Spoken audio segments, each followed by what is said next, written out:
Alors Sylvia, on vient d'écouter les maîtres du zarb. Oui, percussion iranienne aux mille richesses, y compris mélodiques. Également appelée dombak, comme les deux sons, dom et bak, qu'émettent les frappes au centre et en bordure de peau. Jamshid Shemrani, 72 ans, et ses deux fils, Keivan et Bijan, vivent en France.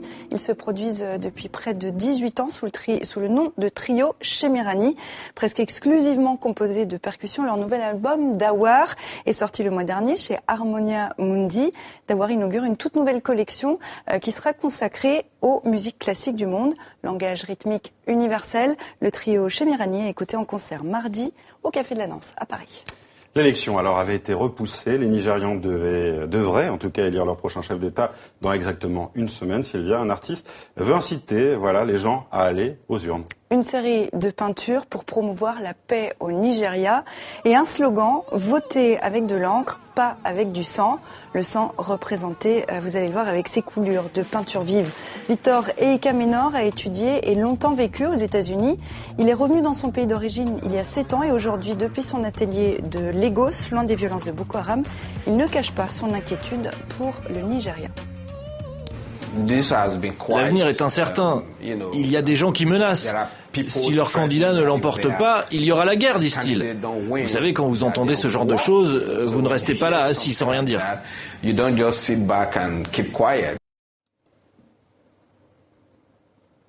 Ah, ça s'est arrêté un peu abruptement. On passe au musée du Kivu. Il a ouvert en 2013, mais il est encore peu connu du grand public. Oui, car ce musée est caché derrière les murs de la procure des pères xaviériens, ces missionnaires catholiques d'inspiration jésuite. C'est à Bukavu, la capitale du Sud Kivu, à l'est de la République démocratique du Congo.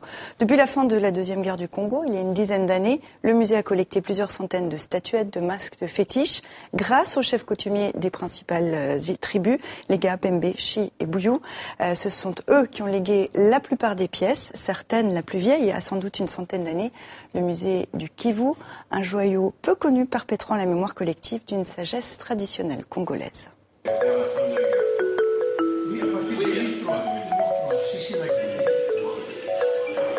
Le musée a vu les jours, c'était d'abord dans un but de collectionner les œuvres d'art pour les sauvegarder et de les garder quelque part. La plupart des œuvres authentiques étaient remises de leurs propres chefs des Bami. Quand ils ont compris, en tout cas ces missionnaires sont venus non pas pour nous piller, mais pour sauvegarder nos valeurs, pour mettre en valeur aussi la conscience collective d'un peuple, ils remettaient les objets d'art.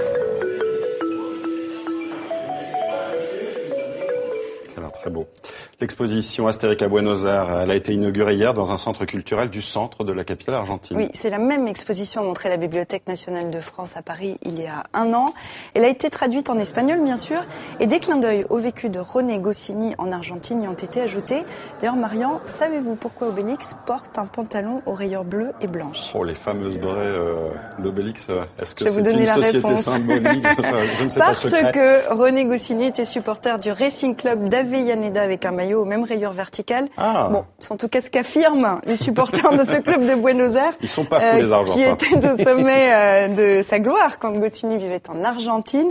Le scénariste des Irréductibles gaulois a grandi dans la capitale argentine de 1928 à 1945, de ses 2 ans à ses 19 ans. Presque personne ne sait cela en Argentine. Astérix est connu, mais le nom de Goscinny n'est pas connu. Goscinny a vécu en Argentine, et c'est ici qu'il a forgé son sens de l'humour, comme ça se passe toujours pendant l'enfance et l'adolescence. La potion magique. La potion magique, Assurance Tourix, Abraracoursix, Obélix, le druide, ils sont devenus universels. Buenos Aires a été prise du syndrome dans les années 70. Buenos Aires a adoré Astérix. Buenos Aires adore Astérix, comme dans tant d'autres pays. Voilà, une exposition à voir jusqu'à début mai à Buenos Aires. Merci Sylvia. À demain.